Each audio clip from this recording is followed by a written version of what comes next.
तो गाइस अभी मैं डिस्कस करूँगा अबाउट एक्ने वल्गैरिस। तो एक्ने वल्गैरिस गाइस बहुत ही इंपॉर्टेंट टॉपिक है, एक डर्मेटोलॉजी में बहुत ही कॉमनली देखने को मिलता है अपने को। तो प्रैक्टिस पॉइंट ऑफ व्यू से भी बहुत इंपॉर्टेंट है, एग्जाम पॉइंट ऑफ व्यू से बहुत ही इंपॉर्टेंट है ये।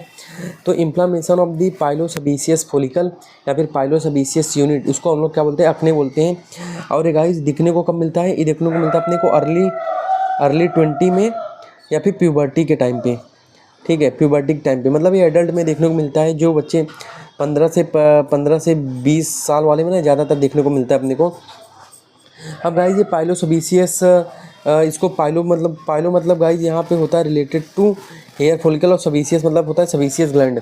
तो अभी मैं इसको बताता हूँ। जो ये अपनी सेबेसियस ग्लैंड की यूनिट है, जैसे यहाँ पे एपिडर्मिस है और यहाँ से अपनी को डर्मिस चालू जाती है। तो इस डर्मिस में यहाँ होता है सेबेसियस ग्लैंड। तो दिस इज सेबेसियस ग्लैंड और दिस इज सेबेसियस ग्लैंड, और दिस इज गाइज ये वाला अपना हेयर फॉलिकल है जिसके अंदर से हेयर ग्रोथ हो रहा है।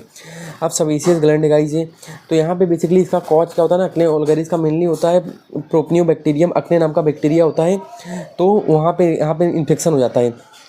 तो इन्फेक्शन होता है तो सेबेसियस ग्लैंड में ना इन्फ्लामेशन कर देता है। तो जब सेबेसियस ग्लैंड में इन्फ्लामेशन करता है ना, तो बहुत ज़्यादा सीबम प्रोड्यूस होने लगता है। तो इसको बोलते हैं सिबोरिया। इसको क्या बोलते हैं, सिबोरिया। तो सीबम का प्रोडक्शन बहुत ज़्यादा बढ़ जाता है। तो सीबम का प्रोडक्शन इन्फ्लामेशन की वजह से बढ़ जाता है। तो उसकी वजह से क्या होता है, blockage of the hair follicle opening. तो जो हेयर फॉलिकल की ओपनिंग होती है वो ब्लॉक हो जाती है। क्योंकि गाइस होता क्या है, जहाँ से हेयर ग्रोथ करता है ना, जहाँ जो फॉलिकल की ओपनिंग होती है, जहाँ से हेयर बाहर आता है और वहीं से सेम सीबम भी प्रोड्यूस होता है, उसी ओपनिंग से। तो ठीक है, तो ये अब यहीं से वो भी सिक्रेट हो रहा है, तो ज़्यादा सिक्रेट होगा तो ये ओपनिंग को ब्लॉक कर देगा। तो अंदर ही अंदर क्या होने लगेगा, कंटेंट तो बाहर जाएंगे नहीं, तो ये ओवर ग्रोथ हो जाएगा। तो ये ओवर ग्रोथ बम्प के फॉर्म में दिखता है, सीस्ट दिखता है, नोड्यूल दिखता है, पैप्यूल, पोस्ट्यूल, कोमेडॉन वगैरह ये दिखता है। क्योंकि वो बाहर जा नहीं रहा है, तो अंदर ही अंदर जमा होकर पैप्यूल, पोस्ट्यूल, मैक्यूल, सिस्ट, नोड्यूल, ये सब गाइस अपने को दिखता है। ठीक है ना। तो यहाँ पे यही दिखेगा अपने को, पैप्यूल, पोस्ट्यूल, सिस्ट, कोमेडॉन, ठीक है, नोड्यूल, ये सब अपने को देखने को मिलता है। ठीक है, तो ये होता है। उसके बाद गाइस एक हार्मोनल होता है कि मतलब अगर सपोज इन्फेक्शन नहीं भी है तो कुछों में क्या होता है कि हार्मोन की वजह से भी होता है। जैसे सीबम का प्रोडक्शन बढ़ाने वाले हार्मोन, जैसे एंड्रोजन हो गए, ठीक है, एंड्रोजन हो गए और प्रोजेस्टेरॉन हो गए, तो ये सीबम का प्रोडक्शन बढ़ाते हैं। तो इसकी वजह से भी एक्ने हो सकता है। ठीक है, एस्ट्रोजन जो होता है गाइस, एस्ट्रोजन क्या करता है, सीबम का प्रोडक्शन कम करता है। तो कभी कभी इन्फेक्शन नहीं भी है, फिर भी अगर हार्मोनल प्रोफाइल में हार्मोनल इम्बैलेंस आ रहा है, एंड्रोजन ज़्यादा है उसमें, ठीक है, या फिर वहाँ पे प्रोजेस्टेरॉन ज़्यादा है, तो उसकी वजह से भी एक्ने हो सकती हैं, है ना। मेनली गाइस इन्फेक्शन की वजह से होता है, पर ये हार्मोन की वजह से भी हो सकता है। ठीक है, इन्फेक्शन नहीं तो हार्मोन की वजह से भी हो सकता है। उसके बाद गाइस मैं क्लिनिकल फीचर बताऊँ। यहाँ तो ब्लैक हेड दिखता है, वाइट हेड, पैप्यूल दिखेंगे, पोस्ट्यूल दिखेंगे, सिस्ट दिखेंगे और नोड्यूल दिखते हैं। ठीक है, ब्लैक हेड गाइस क्या होता है, यहाँ पे इसको बोलते हैं ओपन कोमेडॉन। इसी को हम लोग क्या बोलते हैं, ओपन कोमेडॉन बोलते हैं।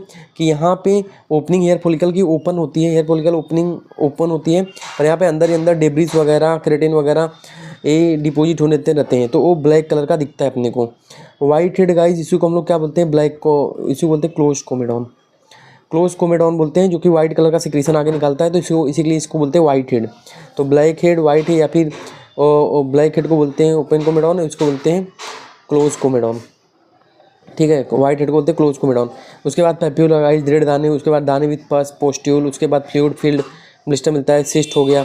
उसके बाद गाइस अपने को नोड्यूल भी देखने को मिलता है। ठीक है, तो जैसे जैसे स्टेज सीवियर होती जाती रहती हैं, तो वैसे वैसे वो बढ़ते जाते हैं। पहले कोमेडॉन से पैप्यूल, फिर पोस्ट्यूल, फिर सिस्ट, फिर नोड्यूल, ऐसे बनते जाते हैं। ठीक है, तो ये अपने को गाइस मिलते जाते हैं। उसके बाद इसके गाइस कोर्स मैं बताता हूँ, इसका कोर्स होता क्या है। एज और सेक्स तो मैंने बता दिया।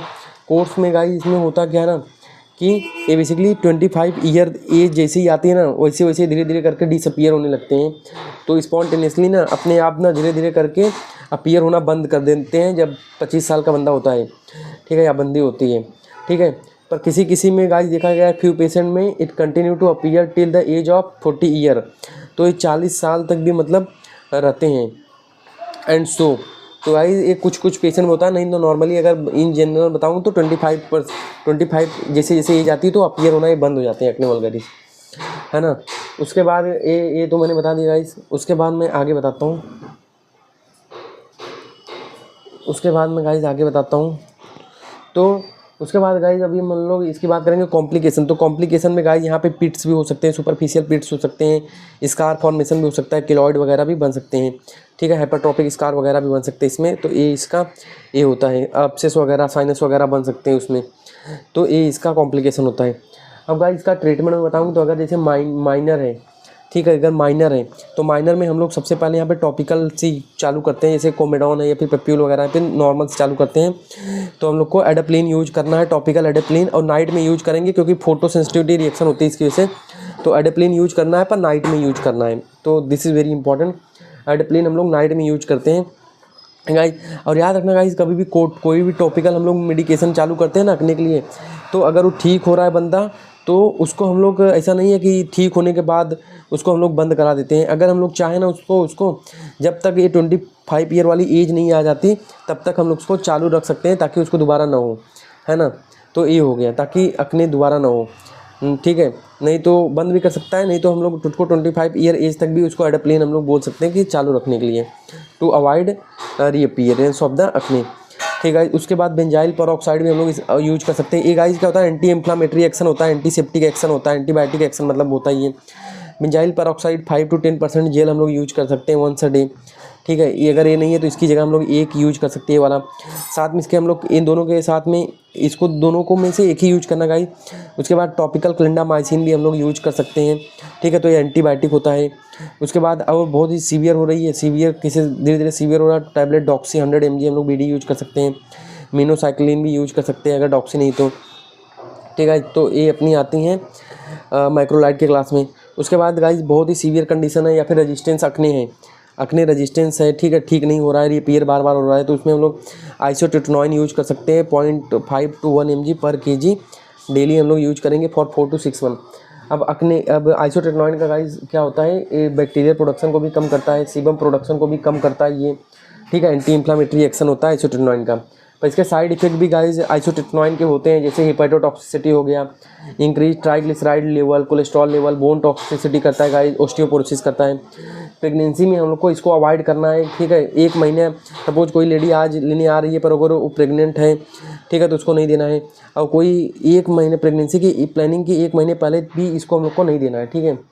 तो ये हो गया गाइस। तो इसका साइड इफेक्ट होता है, ड्राइंग कर देता है, वहाँ पे ड्राई कर देता है, dry and cracking of the lips, तो ये सब इसके साइड इफेक्ट होते हैं। और हम लोग को कभी भी कॉन्ट्रासेप्शन है मस्ट ड्यूरिंग द, ठीक है गाइस, और 1 month after stopping the drug bye all women in the reproductive age,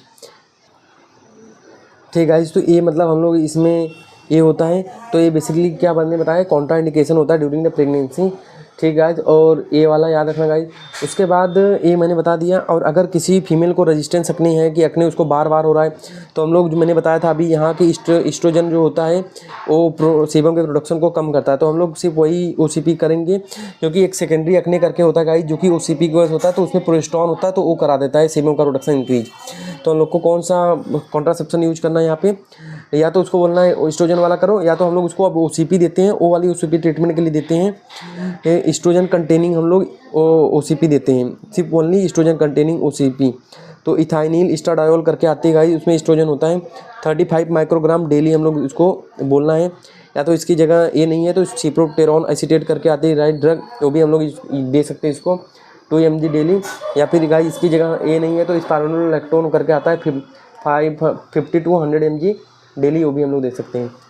normally हम लोग प्रीफर करते हैं इथाइनिल एस्ट्राडायोल 35 माइक्रोग्राम डेली हम लोग प्रीफर करते हैं, है ना गाइस। तो ये होता है इसका ट्रीटमेंट जब भी फीमेल होती है रेजिस्टेंट टू अक्ने, ठीक है। अगर ये सब ट्रीटमेंट हो गया नहीं ठीक हो रही तो हम लोग ये भी ट्राई कर सकते हैं, ठीक है। जैसे हर्सुटिज्म वगैरह हो जाता है तो मतलब वो केस है कि मतलब ये चीज़ें हार्मोनल इम्बैलेंस में जा रही है, ठीक है। तो guys this is all about the acne vulgaris, ठीक है। और गाइस अगर सपोज हम लोग अगर बहुत ज़्यादा सीवियर होता है ना तो हम लोग कीनेकार्ड का इंजेक्शन भी ट्राई कर सकते हैं, पर उससे किलाइड वगैरह भी हो सकता है। तो वहाँ पे इससे हम लोग को CO2 लेज़र वगैरह या फिर अल्ट्रा वायलेट भी लाइट ये सब भी हम लोग को यूज करना पड़ सकता है। पर मैंने जितना नॉर्मली तो हम लोग इतना ही करते हैं, ठीक है, उससे निकल जाता है, ठीक है। और ट्रीटमेंट गाइड अगर पेशेंट कोई बोलता है गाइड ट्रीटमेंट गाइड, तो इसका ट्रीटमेंट गाइड जो होता है कुछ नहीं होता है। ट्रीटमेंट गाइड में बेसिकली उसको मतलब डाइट गाइड अगर करना है उसको, तो डाइट में वो कुछ भी खा सकती है, इसका खाने से कोई लेना देना नहीं होता गाइस, है ना। उसके बाद एक चीज़ उसको बोलना है कि क्योंकि ग्रीसी अपीयरेंस आता है जब हार्मोन, जब ज़्यादा सीबम सिक्रीट होता है ना तो ग्रीसी अपीयरेंस आता है, ग्रीसी अपीयरेंस आता है। तो हम लोग को तेल ऑयल जो होते हैं ना, हेयर ऑयल जो यूज करते हैं वो थोड़ा सा कम कर देना है या फिर उसको स्टॉप कर देना है। स्टॉप कर देंगे तो बेटर रहेगा, ठीक गाइस। उसके बाद ये भी बोलना है clean the skin with ordinary toilet soap और the wash the hair throughout the shampoo. तो हम लोग को गाइस उसको ये बोलना है कि मतलब साबुन से अपना मुंह धोए, ठीक है, और हेयर को वॉश करना है, wash the hair throughout this with shampoo. पर गाइस अवॉइड करना है तेल वगैरह जो हम लोग ये होता है हेयर ऑयल वगैरह, उसको अवॉइड करना है क्योंकि वो और ग्रीसी अपीयरेंस देगा तो चीज़ें और ख़राब होंगी। तो guys this is all about the acne vulgaris.